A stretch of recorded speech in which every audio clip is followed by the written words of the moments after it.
शान्ताकारं भुजगशयनं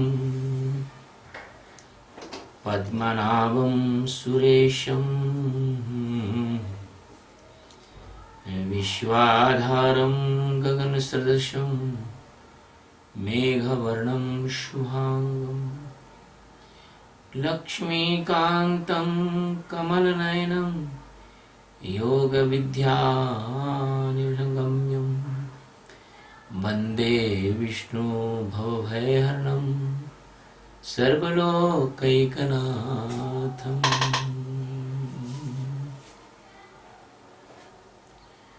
श्री राम जय राम जय जय राम। मर्यादा पुरुषोत्तम भगवान राम त्रेता युग में धरती को पवित्र करने के लिए अनंत ब्रह्मांडों के एकमात्र मालिक आधार अधिष्ठान होने के बाद भी अपनी योग माया से भारत की इस पवित्र भूमि में अयोध्या नाम के पवित्रतम स्थान में चक्रवर्ती सम्राट राजा दशरथ के घर माँ कौशल्या को निमित्त बनाकर प्रकट हुए। उन्हीं भगवान के लीला का गुणानुवाद भगवान की कृपा से ये उनका सेवक आपके सामने वाल्मीकि रामायण की कथा के रूप में रख रहा है। आज हम वाल्मीकि रामायण के बालकांड का जो सर्ग लेने वाले हैं वो सर्ग कल की कथा के आगे का सर्ग है और उस सर्ग में भागीरथ की तपस्या से जब भगवान शंकर संतुष्ट हो गए और गंगा को अपने सिर पर धारण करने के लिए तैयार हो गए तो बिंदु सरोवर में माँ गंगा का छोड़ना और फिर उनका 7 धाराओं में बढ़ जाना और भागीरथ के साथ पीछे पीछे चलकर माँ गंगा का उनके पितरों का उद्धार करना इस सर्ग का विषय है। और ये 43 सर्ग यानी 40 और 3 43वां सर्ग है। संस्कृत की व्याकरण मर्यादा के अनुसार इकाई को पहले बोला जाता है, दहाई को बाद में बोला जाता है। त्रि मतलब 3, 44 मतलब 40, 43 43। देवे देव देवे गते तस्मिन् सो अंगुष्ठाग्रनिपीडितां कृत्वा वसुमती रामा वत्सरं समुपासत। श्री राम जी देवादिदेव ब्रह्मा जी के चले जाने पर राजा भागीरथ पृथ्वी पर केवल अपने अंगूठे के अग्रभाग को टिकाए हुए खड़े होकर 1 वर्ष तक शंकर भगवान की उपासना करते रहे। है किसी में दम। रूस में लोग बेले डांस करते हैं तो जो उनका पंजा रहता है पैर का अगला टो जो रहता है उस पर वो खड़े हो जाते हैं, उस पर वो घूम जाते हैं, उस पर वो चल लेते हैं। लेकिन कोई भी ऐसा व्यक्ति संसार में नहीं आज तक हुआ जो पैर के अंगूठे के अग्रभाग पर 10-5 मिनट भी 20 मिनट भी खड़ा हो सके एक ही पैर के अंगूठे पर। जब तुम कुछ ऐसा कर नहीं सकते हो तो तुमको इसके बारे में बोलने का अधिकार भी नहीं है। और तुम तो जब अपने परिवार के लोगों पर विश्वास नहीं कर सकते हो तो फिर भागीरथ पर और भगवान पर तुम भला क्या विश्वास करोगे। इसलिए मैं ये कथा फिर दोहरा दूं, अपने शिष्यों, अपने प्रेमियों और भगवान राम से प्रेम करने वाले लोगों के लिए कर रहा हूं। ये मैं नास्तिकों के लिए या धर्म विरोधियों के लिए या दक्षिणपंथी वामपंथी लोगों के लिए मैं नहीं कर रहा हूं। अथ संवत्सरे पूर्णे सर्वलोक नमस्कृता उमापति पशुपति राजन मिदं ब्रवीतु। वर्ष पूरा होने पर सर्वलोक वंदित उमा बल्लभ भगवान पशुपति प्रकट होकर उन्होंने राजा से इस प्रकार कहा। ये बहुत ही अच्छी बात है कि भगवान एक ही संवत्सर में, संवत्सर मतलब एक वर्ष, हम लोग उसको संवत्सर बोलते हैं, में भगवान आ गए। नहीं तो ऐसे कहते हैं कि कोटि कोटि मुनि जतन कराही और अंत राम कहूँ आवत नाही। और कहते हैं कि संवत 1688 और तजी समाधि शंभु अविनाशी।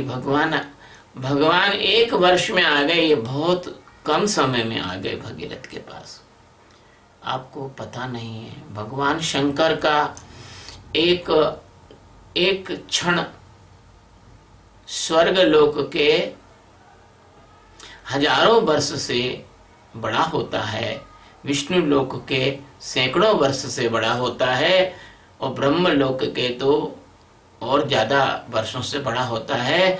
लेकिन एक वर्ष पृथ्वी लोक का भगवान के समय के तुलनात्मक, इसको आइंस्टीन की रिलेटिविटी जो थ्योरी बोलते हैं, ये आइंस्टीन हम ही से ले गया, यहीं से ले गया है। ये रिलेटिविटी है कि पृथ्वी के वर्ष, फिर देवता के वर्ष, फिर विष्णु लोक ब्रह्म लोक के वर्ष, फिर विष्णु लोक के वर्ष, फिर शिव के लोक के वर्ष। इसलिए तो मार्कंडेय अमर हो गए कि भगवान शंकर ने अपनी आयु के 8 वर्ष उनको दे दिए। 8 वर्ष कितने होते हैं? करोड़ों युग बीत जाएंगे लेकिन मार्कंडेय का शरीर नहीं जाएगा, क्योंकि 8 वर्ष बहुत होते हैं भगवान शंकर के। एक वर्ष, पृथ्वी के एक वर्ष में भगवान आ गए। ओहो, कितने बड़े दयालु हैं, कितने बड़े दयालु हैं। उन जैसा दयालु, दीन बंधु, दीनों का नाथ इस विश्व ब्रह्मांड में कोई नहीं।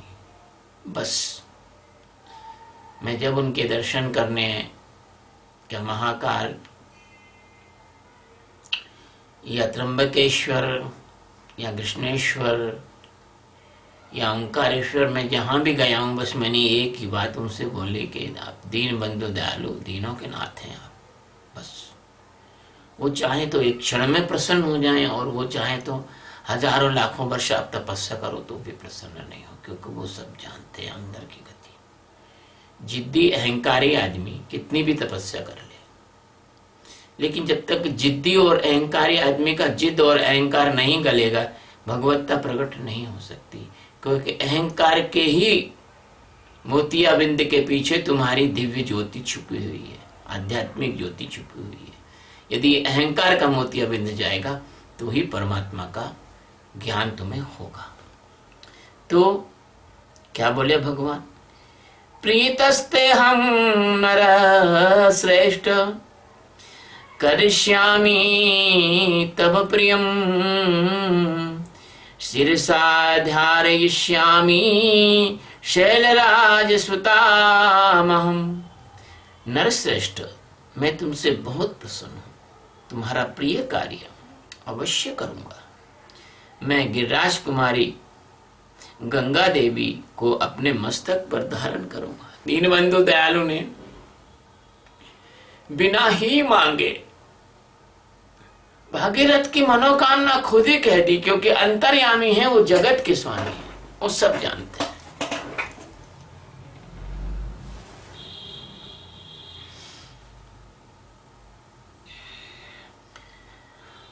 ततो हेमवती ज्येष्ठा सर्वलोक नमस्कृता तदा साति महद्रूपम कृत्वा वेगम च दुःसहम्। श्री राम जी भगवान शंकर की स्वीकृति जब मिल जाने पर हिमालय की ज्येष्ठ पुत्री गंगा, जिसके चरणों में सारा संसार मस्तक झुकाता है, वो बड़ा रूप धारण करके अपने बेग को दुस्सह बना के आज अपन भी मां गंगा के चरणों में सिर झुकाते हैं। ये बड़ा अच्छा अवसर है, ये बहुत सुंदर अवसर है। भारत के लिए भगवान का एक वरदान है गंगा, सच पूछो तो इस देश की पहचान है गंगा। हर हर गंगे जय मां गंगे, हर हर गंगे जय मां गंगे। गंगा माँ सब जानती हैं, वो भी अंतर्यामी हैं, अंदर भक्ति के रूप में भक्तों के हृदय में निवास करती हैं और भक्ति की गंगा प्रवाहित करती हैं। तो जो अगला श्लोक है थोड़ा प्रोफेशनल कथावाचक नहीं है भैया, हमारा भी हृदय है। तो अगले श्लोक में क्या कहते हैं, आकाशादपत राम शिवे शिव शिरस्युत अचिंतय च सदेवी गंगा परम दुर्धरा। और बड़ा रूप धारण करके वेग से को दुस्सह बनाकर अपना जो उनकी गति थी, उनकी जो गिरने की गति थी, उनकी जो वेलोसिटी थी, उनका जो जैसे कोई चीज आकाश से जमीन पर गिरती है, वो जो उसको बहुत वेग से वो जो है भगवान शंकर के मस्तक पर आकर गिरी। भगवान शंकर को ये सोच रहे होंगे कि उनका मस्तक हिल जाएगा, कभी नहीं। जैसे हिमालय अडिग है, इसलिए हिमालय को ही भगवान शंकर का स्थूल रूप से मस्तक कहा गया है। ये पूरा जो भारतवर्ष है आध्यात्मिक दृष्टि से भगवान शंकर का ही शरीर है। ये पूरी धरती माता है, इसी में ही हमारे दिव्य देवी देवता अनेक अनेक रूपों में विराजित हैं। गिरनार में सिद्ध विराजित हैं। भगवान शंकर हिमालय में रहने के बाद भी पूरे भारत के अनेकों ज्योतिर्लिंगों में उनका निवास है। भगवान गणपति के अष्टविनायक विराजित हैं। हमारी नव दुर्गा विराजित हैं, ज्वाला देवी, हिंगलाज माता, वैष्णव देवी, ये बहुत सारी हमारी माता, और 64 योगिनियों के 64 शक्तिपीठ हमारे देश में है। हमारे देश में 52 भैरू हैं। हमारे देश में अनेक देवी देवता, हमारे देश के लोगों की श्रद्धा भक्ति और उनके सामर्थ्य की रक्षा के लिए विराजमान है। ये बड़े दुख का विषय है कि हमारे इतने देवी देवता ताकतवर होने के बाद भी कुछ मूढ़ लोग विधर्मियों की बातों में आकर मुर्दों को पूजने चले जाते हैं। उनको नहीं जाना चाहिए, इसलिए उनकी दुर्गति का कारण बनता है। तो वो जो गिरी, मस्तक पर गिरी, उस समय परम दुर्धर गंगा देवी ने यह सोचा था कि मैं अपने प्रखर प्रवाह के साथ शंकर जी को ले लिए पाताल में घुस जाऊंगी। विशाम्य हम ही पातालम स्रोतसाग्रह शंकरम। मैं सोचा कि मैं पाताल में भगवान शंकर को लेके घुस जाऊंगी, प्रवेश कर जाऊंगी। तस्यावलेपनम ज्ञात्वा क्रुद्धस्तु भगवान हर। उनके इस अहंकार को जानकर, तस्यावलेपनम, उनका आलेपन, जो अहंकार का आलेपन था, उसको जानकर क्रुद्धस्तु भगवान हर, भगवान त्रिनेत्रधारी भगवान शंकर कुपित हो गए, कोप हो गया। क्योंकि कोई अपने सामने, किसी बलवान के सामने कोई व्यक्ति अपना बल दिखाए और चैलेंज करे और उसको जो है ललकारे, तो उसको भी थोड़ा कि हाँ अब मैं तुम्हें बताता हूं। तिरोभावयितुं बुद्धिं चक्रे त्रिनयनास्तदा। उन्होंने उस समय गंगा को अदृश्य कर देने का विचार किया। मैं इस गंगा को अलोप कर दूंगा, अदृश्य कर दूंगा। सा तस्मिन् पतिता पुण्या पुण्ये रुद्रम से मूर्धनि हिमा वत्स प्रतिमे रामा जटा मंडल गए हरे। सा कथम चिन्मही गंतुम नासक्रोदयत्नमास्थिता। पुण्य स्वरूपा गंगा भगवान रुद्र के पवित्र मस्तक पर जब गिरी, उनका वह मस्तक जटा मंडल रूपी गुफा से सुशोभित हिमालय के समान जान पड़ता था। आ गई बात वही, उस पर गिरकर विशेष प्रयत्न करने पर भी किसी तरह से वो पृथ्वी पर नहीं जा सकी, वहीं जाके वहीं की वहीं समा गई। मैं आपको एक बात कहता हूँ, आप बहुत ध्यान से सुनना। ये बात साइंटिफिक है और जियोग्राफिकल बात है। मैं जब गौमुख गया तो मैंने वहां ऋषि मुनियों से जब चर्चा की तो उन्होंने बताया कि जो गंगा यमुना ग्लेशियर है, इसका बहुत से जियोग्राफिकल लोगों ने, भू विज्ञान शास्त्रियों ने इसकी गहराई की पता लगाने की बहुत कोशिश की, लेकिन आज तक कोई पता नहीं लगा पाया। यानी आप ये जो श्लोक है और अपनी जो जियोग्राफिकल फैक्ट है, जो भूगर्भीय सत्य है, वो दोनों एक दूसरे से सामंजस्य स्थापित करते हैं। आज भी गंगा, अगर आप गौमुख में जाएंगे तो 5-7 फुट चौड़ी ही है। जो गंगा ऊपर से गिरी विशाल जल राशि के रूप में, वो वहां नहीं है। वो ग्लेशियर से, ग्लेशियर के बाहर जब निकलती है, गौमुख से बाहर निकलती है। ये ठीक है कि कभी कभी गौमुख में बड़े बड़े कई टन का बर्फ के टुकड़े भी गिर जाते हैं, वो पिघल के, लेकिन जो वहां से निकलती है तो मुश्किल से 6-7 फुट या 8 फुट चौड़ी ही है। जो मैं बैठा हूं, जितना जगह मैं बैठा हूं, इससे बस 2 गुनी चौड़ी है। और मुझे वहां स्नान करने का, माँ गंगा की कृपा से मुझे वहां स्नान करने का भी सौभाग्य प्राप्त हुआ है।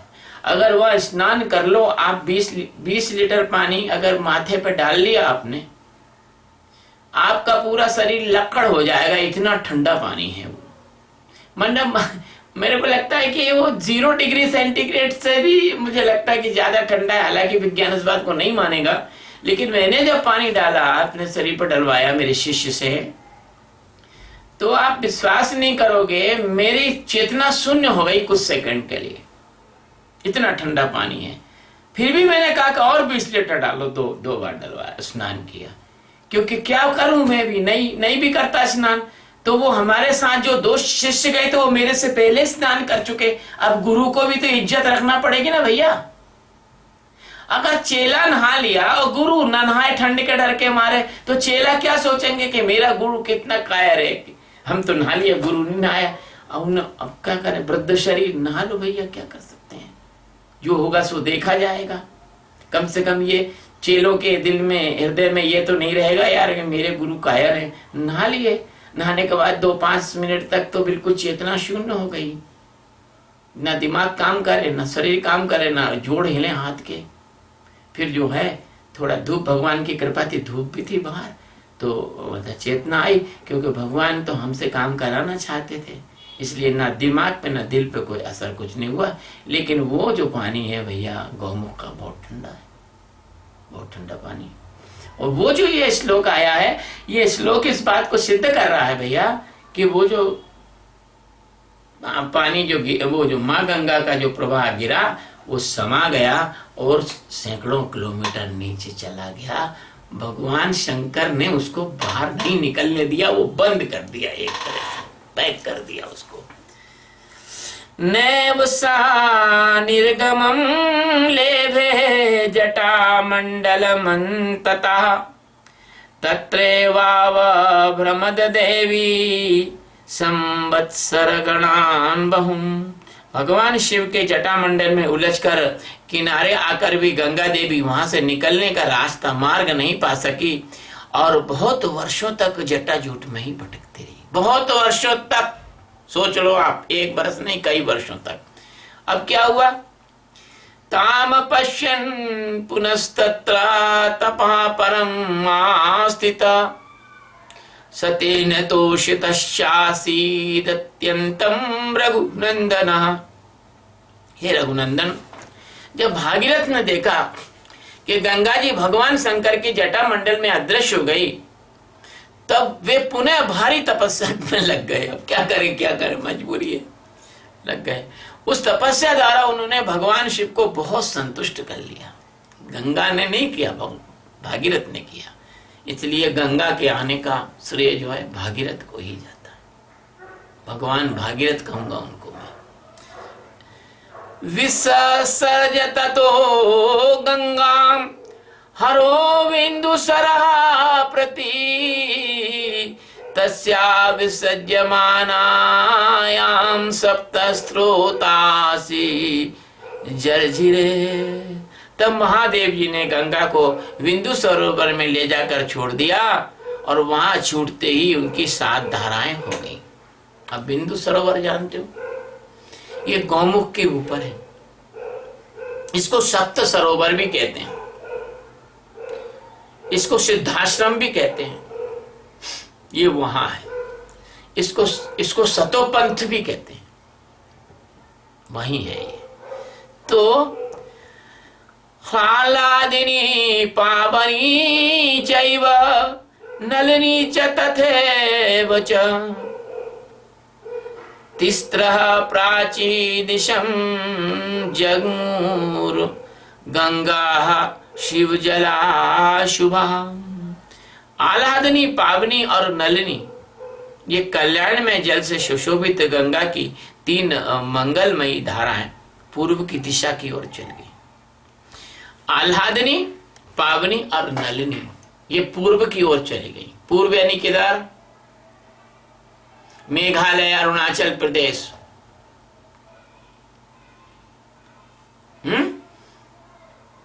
यानी इसमें आगे चल के अगर अन्वेषण किया जाए तो ये जो ब्रह्मपुत्र आप जिसको कहते हो, ये ब्रह्मपुत्र नदी भी इन्हीं से संबंधित मिलेगी आपको। आह्लादिनी, पावनी और नलिनी से ही पूर्व की धाराएं पूर्व दिशा की ओर चली गई।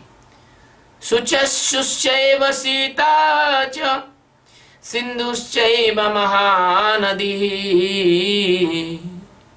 तिस्रश्चैव दिशं जग्मु प्रचीति तु दिशं शुभः। सुचक्षु,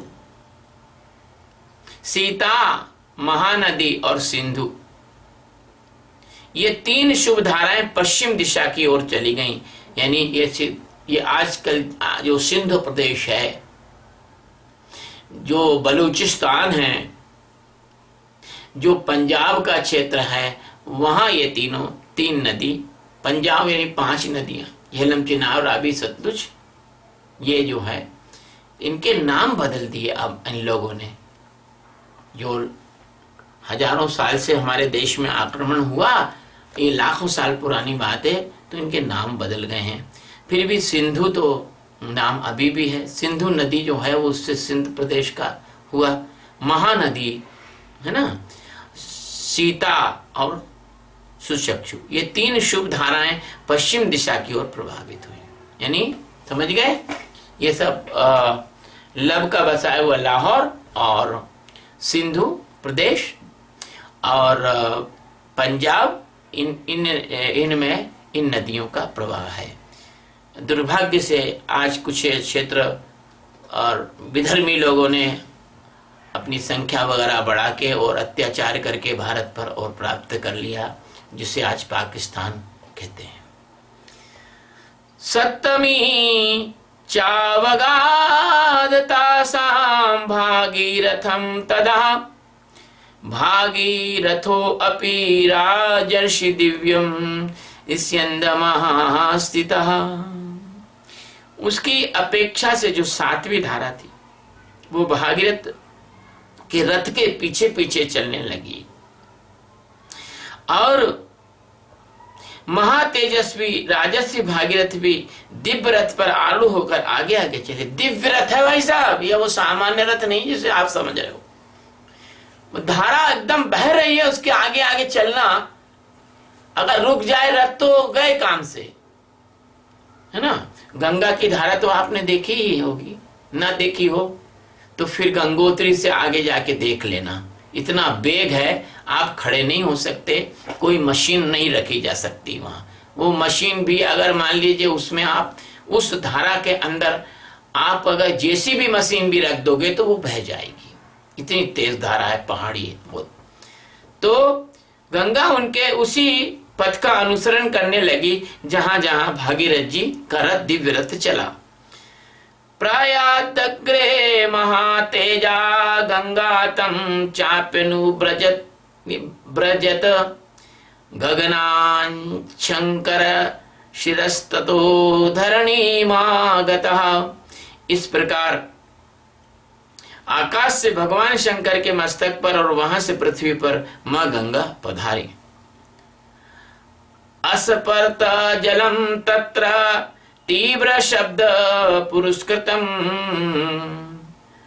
मत्स्य कच्छप संगेश शिशुमार गणेस्तदा। गंगा जी की वह जलराशि महान कलकल नाद के साथ तीव्र गति से प्रभावित हुई। जैसे मैंने कहा ना, यह कल कल छल छल बहती, क्या कहती गंगा धारा, युग युग से बहता आता यह पुण्य प्रवाह हमारा।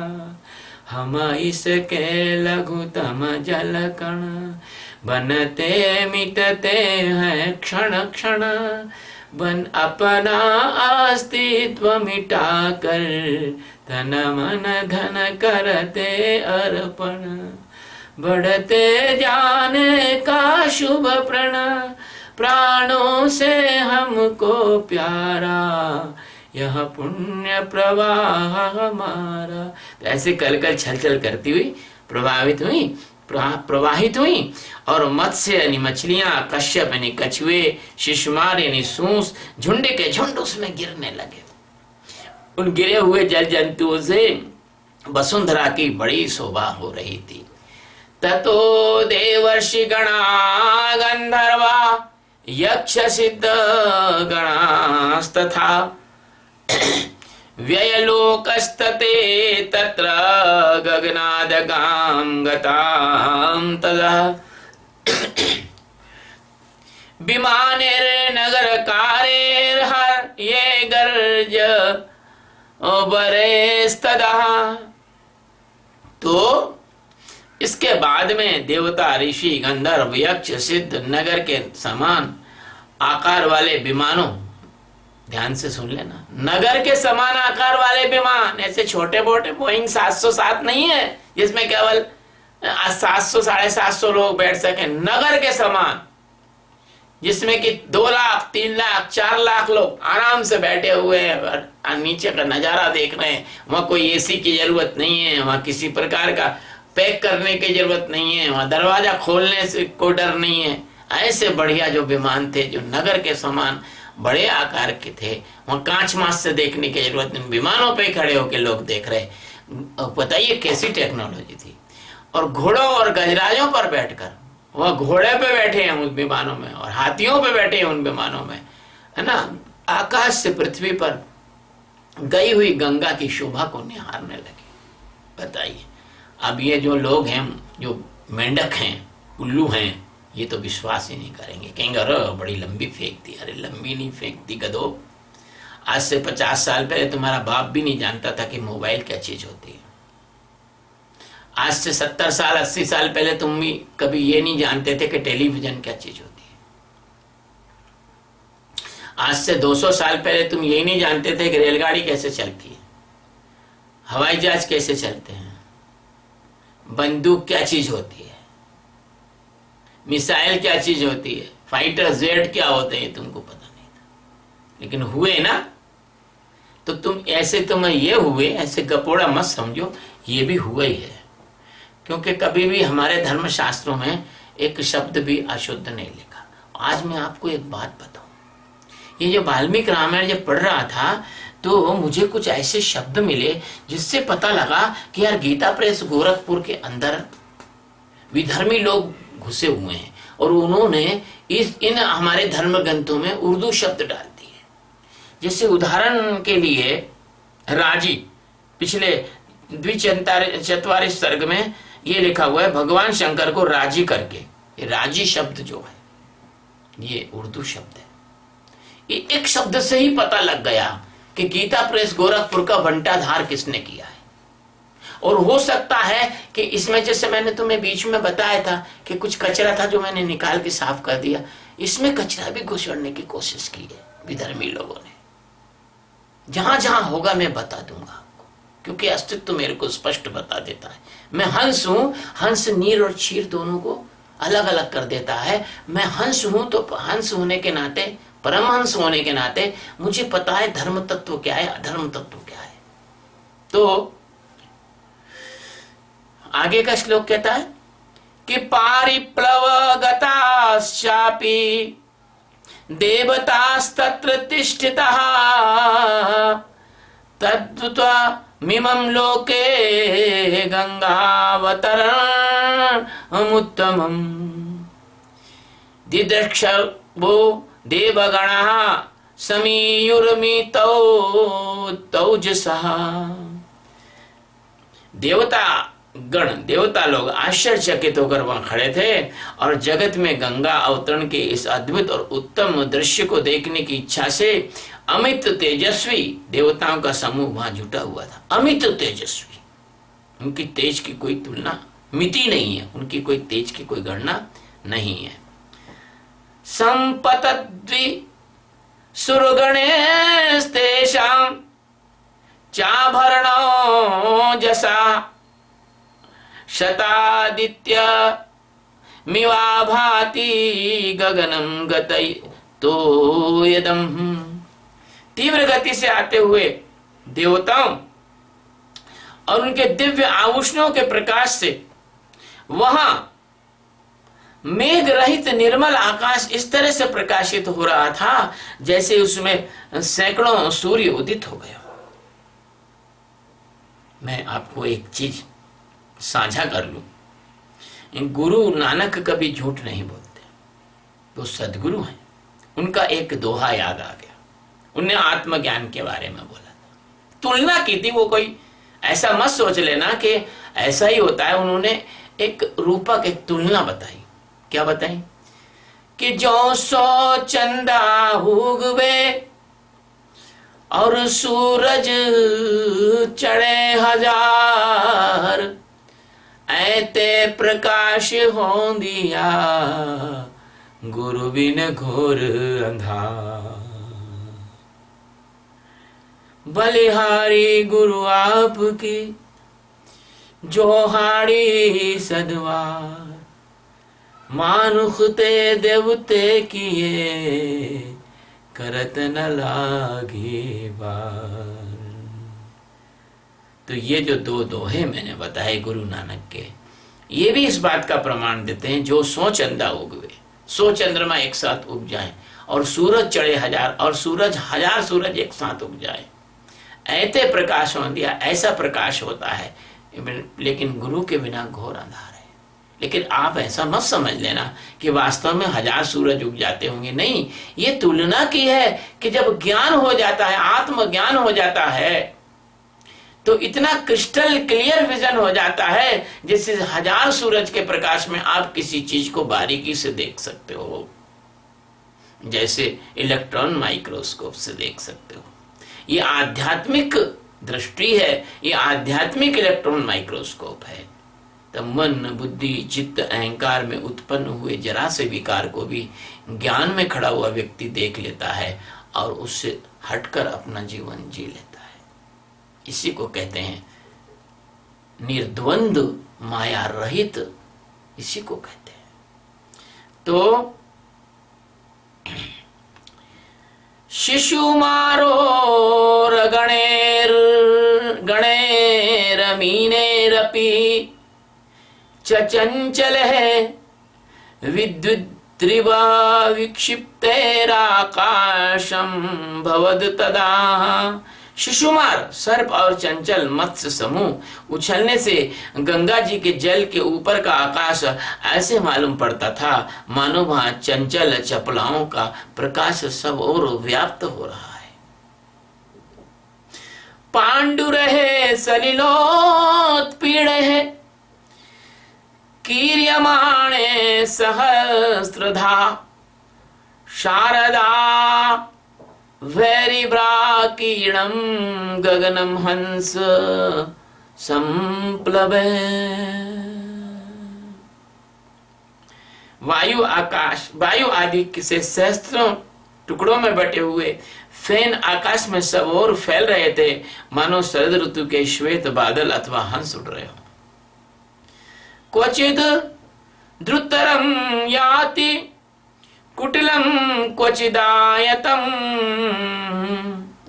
विनीतम क्वचिदुर्दुतम दुर्हुतम क्वचिद याति शयने शयने विनीतम क्वचिद दुर्दुतम क्वचिद याति शयने शयने सलिलेनैव सलिलम क्वचिद व्याहतम पुनः। गंगा जी की धारा कहीं तेज कहीं टेढ़ी कहीं चौड़ी होकर बहती थी, आज भी बहती है।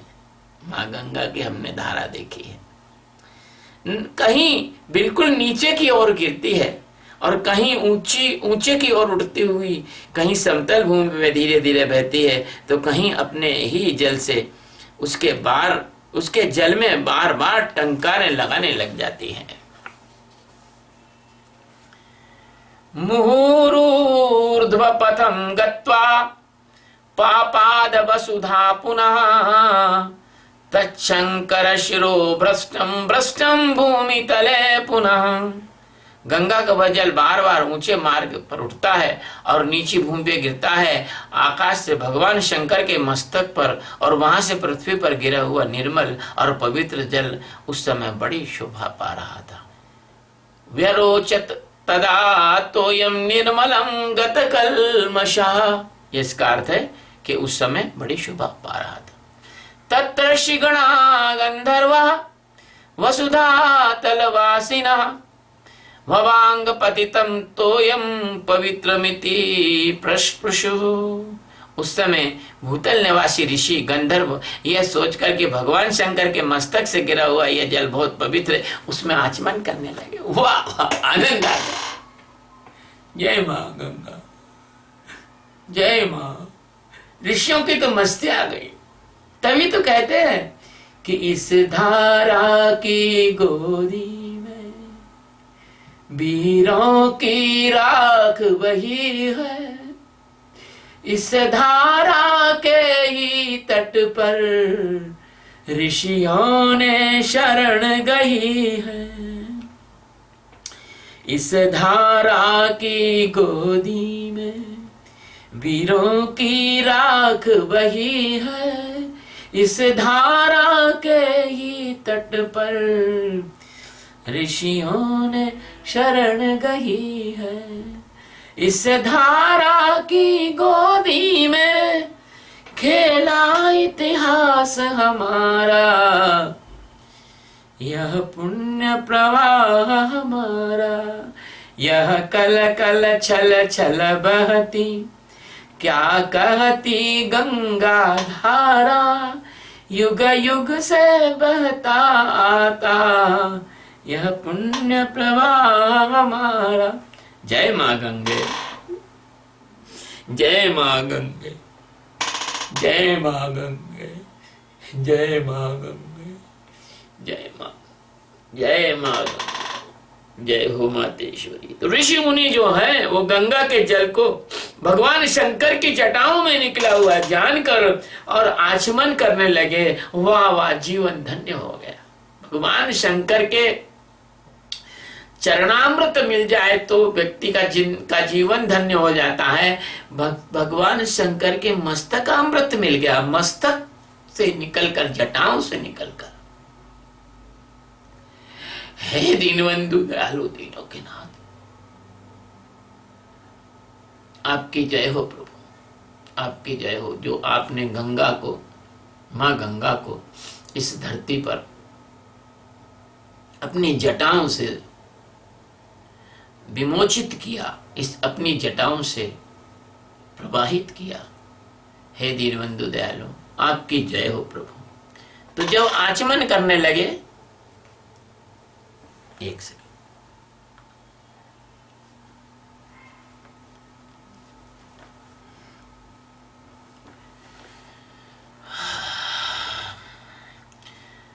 शापाद प्रपति शापात प्रपतिता ये च गगनाद वसुधा तलम कृत्वा तत्राभिषेकं ते बभूवुर्गत कल्मषा धृत पापा पुनस्तेन तोयेनाथ शुभान्वतः पुनराकाशमाविश्य स्वालोकान प्रतिपेदिरे। जो श्राप भ्रष्ट होकर आकाश से पृथ्वी पर आ गिरे थे, वे गंगा के जल में स्नान करके निष्पाप हो गए। और जहां जहां से माँ गंगा बही, वहां वहां के जो पापात्मा थे, वहां जिन जिन लोगों का अंतिम संस्कार हुआ था, जो भूत प्राणी थे, जो पापी थे, जो नरकगामी थे, सबको पाप मुक्त कर दिया माँ ने। और पाप से धुल जाने के कारण पुनः शुभ पुण्य से संयुक्त होकर आकाश में पहुंचकर अपने लोकों को पा गए, जिस लोकों में उनको जाना था। मैं यहाँ एक छोटी सी बात आपके बीच साझा करना चाहता हूँ। मैं पहली बार रामेश्वरम गया, तो रामेश्वरम में बहुत लंबी लाइन लगी हुई।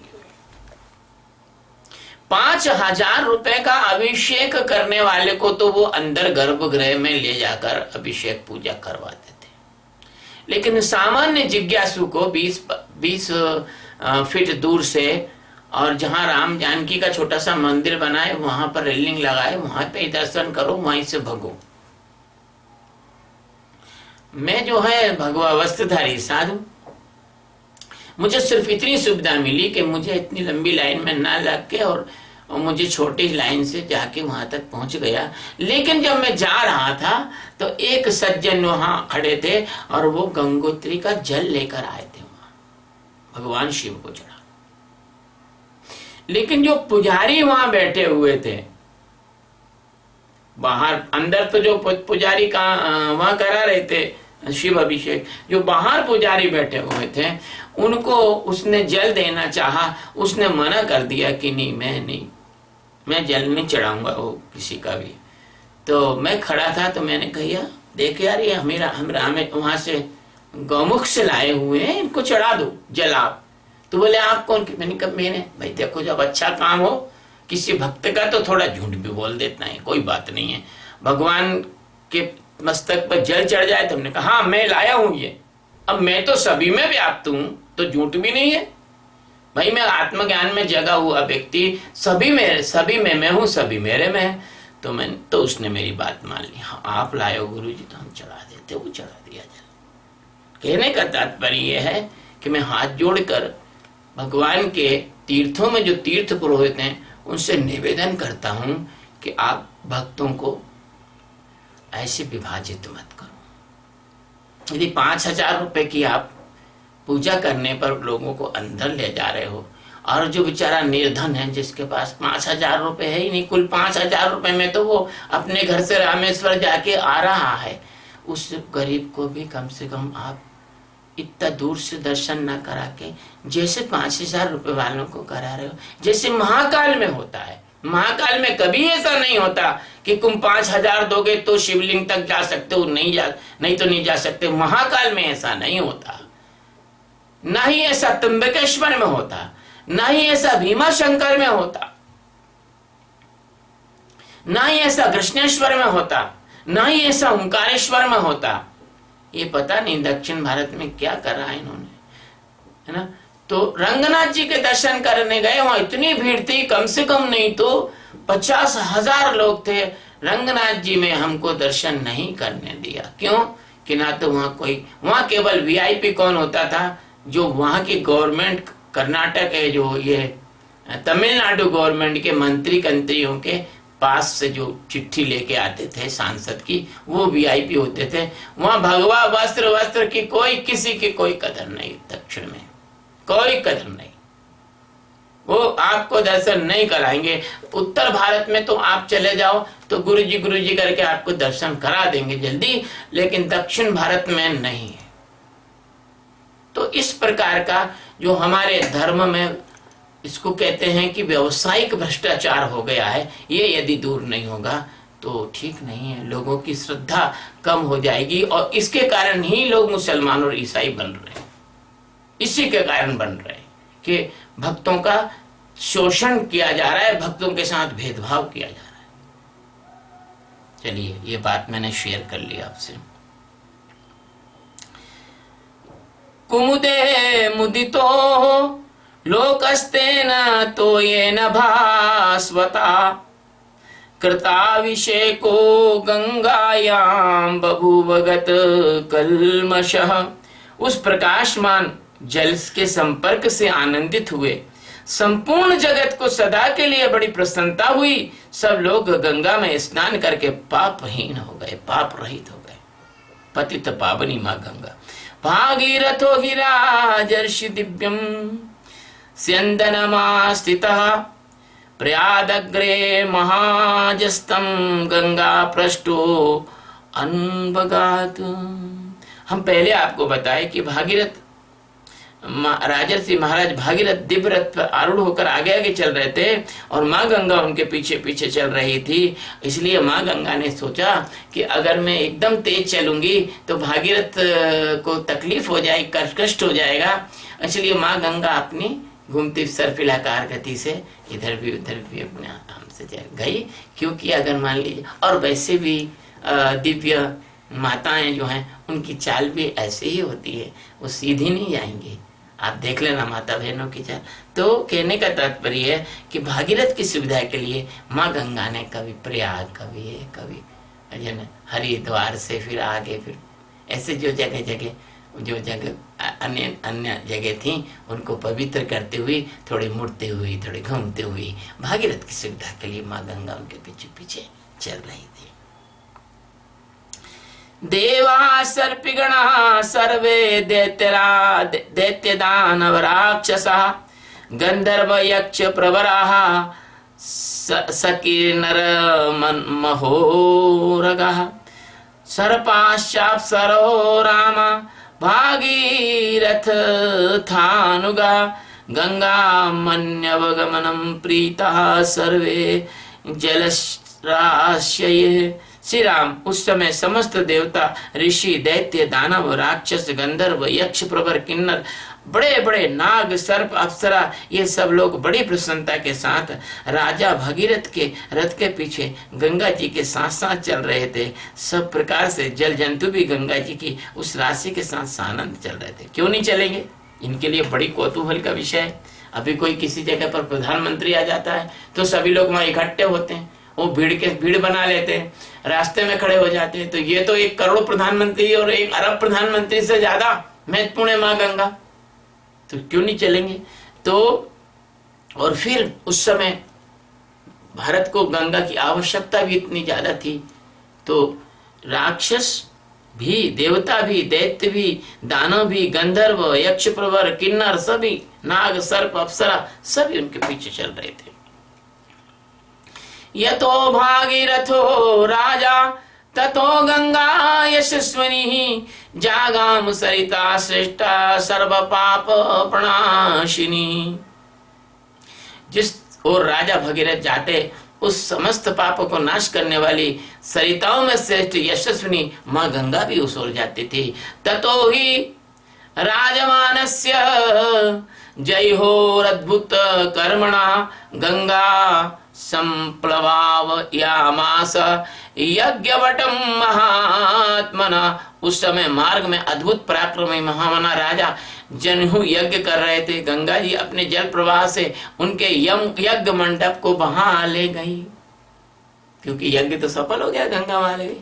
मैं आपको एक बात बताऊं, कौन कहता है कि ये अंग्रेजों ने सड़क बनाई, कि मुगलों ने सड़क बनाई?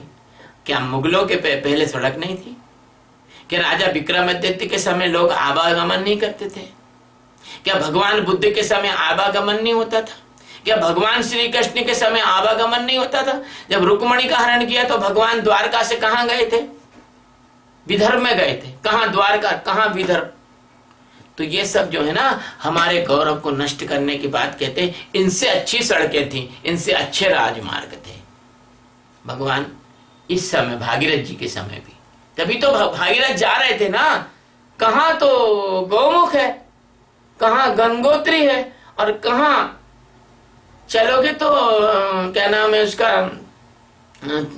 विष्णु प्रयाग है, और कहां पर जो है फिर आगे आएंगे तो बहुत सारी जगहों को छोड़कर, देव प्रयाग वगैरह को छोड़कर कहां पर जो है आगे ऋषिकेश है, और कहां पर आगे चले तो हरिद्वार है, और गंगा की धारा कैसी चली? तो तुम्हारे से अच्छे रोड थे उस समय। तो भगवान का उनका रथ जा रहा था, दिव्य रथ जा रहा था। अच्छा, तस्यावलेपनं ज्ञात्वा ज्ञात्वा क्रुद्धो जहन्वश राघवा अपिबत तु जलम सर्वम गंगाया परमाद्भुतम। रघुनंदन राजा जनहु इसे गंगा का गर्भ समझकर कुपित हो उठे। उन्होंने गंगा जी के उस समस्त जल को पी लिया। राजा जनहु जो थे उन्होंने कहा, अच्छा हमारा तुमने यज्ञ को तुमने हमारा बहा लिया, मंडप को, लो हम पी लेते हैं। ये संसार में बड़ी अद्भुत बात हुई, पूरा गंगा जल पी गए। बताइए, जैसे महर्षि अगस्त 3 चुल्लू में पूरा समुद्र पी गए थे। 3 चुल्लू में, विश्वास ही नहीं करोगे। ये तुम्हारे खोपड़ी के बाहर की चीज है। उल्लू कभी सूरज पे विश्वास नहीं करते हैं। मेंढक को पता नहीं प्रशांत महासागर कितना बड़ा है। तो पी गए। ततो देवा सगंधर्वा ऋषयश्च सुविस्मतः पूजयन्ति महात्मानं जनहु पुरुष सप्तमम। तब देवता, गंधर्व, ऋषि अत्यंत विस्मित होकर पुरुष प्रवर महात्मा जनहु की स्तुति करने लगे। गंगाम चापि नयन्ति स्म दुहितत्वे महात्मनः ततः संतुष्टो महातेजः श्रोताभ्याम सृजत प्रभु। तस्मात् जज्जहुं सुतः गंगा प्रोच्यते जाह्नवी च। उन्होंने गंगा को उस महात्मा नरेश की कन्या बना दिया। उन्हें विश्वास दिलाया कि गंगा जी को प्रकट करके आप इनके पिता कहलाएंगे। ये पीने का मतलब आप नहीं समझे। पीने का मतलब ये थोड़ी कि गौमुख से जो सारी धारा आ गई वो पीना शुरू कर दिया, आगे नहीं बढ़ रही हो। उन्होंने पीना शुरू कर दिया बस। आगे जैसे तुमने गंगा पे टहरी में बांध बना लिया। क्यों बनाया साहब? ये षड्यंत्र था बहुत बड़ा। टहरी का बांध सनातन धर्म के खिलाफ बहुत बड़ा षड्यंत्र था। हिमालय के टहरी के लोगों ने, हरिद्वार के पंडों ने, ऋषिकेश के पंडों ने, सभी लोगों ने, इलाहाबाद के लोगों ने इस चीज का विरोध किया था। क्यों चाहते थे? ये चाहते कि वो बांध बन जाए, गंगा को रोक देंगे, धारा रुक जाएगी, हिंदू लोगों का मनोबल टूट जाएगा। हम कह देंगे कि गंगा जो है, तुम कहते थे गंगा को तो कोई रोक नहीं सकता, गंगा तो कभी।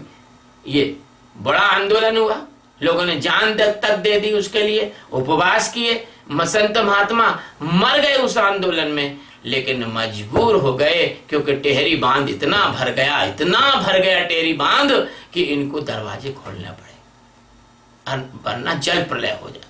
आज भी जाओ टेहरी बांध में, मैंने अपनी आंख से देखा है उस टेहरी बांध को बनते हुए और उसमें जल का भराव होते हुए बड़े बड़े महल वृक्ष सब डूब गए उसमें। पूरा टेहरी गांव है नीचे वाला, वो पूरा डूब गया। टेहरी बांध जो है इतना गहरा है कि मुझे लगता है कि 3-4 किलोमीटर 6 किलोमीटर गहरा होगा, इतना गहरा है। और इतना नीला कच्छ पानी, इतना स्वच्छ निर्मल जल, तो वहां से फिर इनको छोड़ना पड़ा। ऐसे इसी बात को ले तो जनहू ने क्या किया कि वो पीना शुरू कर दिया। अब वो धारा आगे बढ़े नहीं। ऋषि मुनियों ने उनसे कहा कि भाई इसको छोड़ो, ये जाह्नवी कहलाएगी, आपकी पुत्री कहलाएगी। इससे सीखो कि कहाँ प्रयोग बल का करना चाहिए, कहाँ प्रयोग प्रेम का करना चाहिए। अगर वो बल का प्रयोग करते तो वो ज्यादा बलवान थे भागीरथ से जनहू, वो फोकड़ का लड़ाई झगड़ा हो जाता और गंगा फिर आगे नहीं बढ़ पाती। इसलिए हाथ जोड़ के विनय की, महापुरुषों से, संत पुरुषों से, बड़े लोगों से विनय की जाती है, उनसे झगड़ा नहीं किया जाता। ये बात सीखने जैसी है। तो प्रकट करके आप इनके पिता कहलाएंगे। इससे सामर्थ्यशाली महातेजस्वी जनहू बहुत प्रसन्न हुए और उन्होंने अपने कानों के द्वारा गंगा को फिर प्रकट कर दिया, पेट में नहीं जाने दिया, मुंह के बाद कान से प्रकट कर दिया। इसलिए गंगा को जनहू की पुत्री अर्थात जाह्नवी भी कहते हैं। जगाम च पुनर्गंगा भागीरथ रथानुगा सागरम चापी संप्राप्ता सा सरित प्रवरा तदा रसातल मुपागच्छत सिद्ध्यर्थम तस्य कर्मणि। वहां से गंगा फिर भागीरथ के रथ का अनुसरण करती हुई चली। उस समय सरिता में श्रेष्ठ जाह्नवी समुद्र तल तक पहुंची और समुद्र तक पहुंची तो वहां राजा भागीरथ के जो पितर के जो राख की ढेरियां पड़ी हुई थी, उनके उद्धार रूपी कार्य को मां गंगा ने कर दिया। वो जितने भी 60,000 सगर पुत्र थे सब स्वर्ग को चले गए और मां गंगा रसातल में चली गई। और रसातल में चली गई का मतलब क्या हुआ, जब कलकत्ता के आगे और नंदन वन है, वहां गंगा की कई धारा हो जाती हैं और गंगा जो है समुद्र में समाती है। और उस समुद्र में जब समा गई तो समुद्र के गहराई को ही रसातल कहते हैं। सगर के पुत्रों ने इतनी पृथ्वी को खोदी थी कि वो रसातल तक पृथ्वी को गहराई तक खोद दिया था। जैसे ग्रेट कैनियन रीफ समुद्र के अंदर सबसे गहरा स्थान है, ऐसे ही आज तक भी वहां पर भी कोई गहराई को विशेष रूप से नाप नहीं पाया है। और मां गंगा की जो धारा है वो दूर तक समुद्र में अलग दिखाई देती है समुद्र के जल से। तो भागीरथोऽपि राजर्षिर्गंगा मादाय यत्नतः पितामहान् भस्मकृतान् पश्यद गत चेतन। राजर्षि भागीरथ की वह यत्न पूर्वक गंगा जी को साथ में ले जाने का ये जो कथा है, उन्होंने श्राप से भस्म हुए अपने पितामह को अचेत होकर देखा था, उन्होंने इनका उद्धार किया। अथा तद्वस्मानां राशिं गंगा सलिल मुक्तमं प्लवयत पूत पापमानः स्वर्गं प्राप्त रघुत्तम। रघुकुल श्रेष्ठ वीर तदंतर गंगा के उस उत्तम जल ने सगर पुत्रों की उस भस्म राशि को आप्लावित कर दिया, सिंचित कर दिया, उसको अपने में घोल लिया और वे सभी राजकुमार निष्पाप होकर स्वर्ग पहुंच गए। मैं आपसे निवेदन करता हूं कि अभी जो है कुछ समय जब मनुष्य की गतिविधियां चीनी वायरस की वजह से, क्वारंटाइन होने की वजह से, सब जगह कर्फ्यू लगने की वजह से रुकी थी, उसके कारण गंगा यमुना सभी की धाराएं निर्मल हो गई थी। हमें अपनी नदियों की सुरक्षा करना चाहिए, उनमें गंदगी नहीं डालना चाहिए। नदियां हमारे जीवन की, हमारे व्यवस्था की, हमारे पर्यावरण की, हमारे इकोसिस्टम की, हमारे आध्यात्म की, हमारी अर्थव्यवस्था की, हमारे गौरव की, हमारी सामाजिक व्यवस्था की ये नदियाँ हमारी रीढ़ हैं, इनको आप मत तोड़ो। और आज जो है मैं आपका धन्यवाद दूंगा कि ये लंबा प्रवचन 41 श्लोक का था, रोज तो 20-25 श्लोक होते थे, 2 गुना था।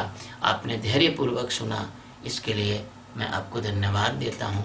और भगवान शंकर के चरणों में, माँ गंगा के चरणों में, भगवान राम के चरणों में आज की ये कथा है वो समर्पित करता हूँ।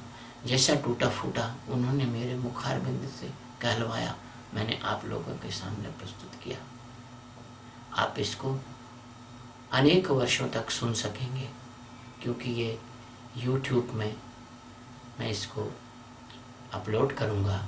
और अगर एक छोटा सा निवेदन है कि आप ऐसे कहना तो नहीं चाहिए, आप स्वयं समझदार हैं, लेकिन अगर आप मेरे चैनल को सब्सक्राइब करेंगे तो बड़ा अच्छा होगा। शिवम श्री राम जय राम जय जय राम, श्री राम जय राम जय जय राम, श्री राम जय राम जय जय राम।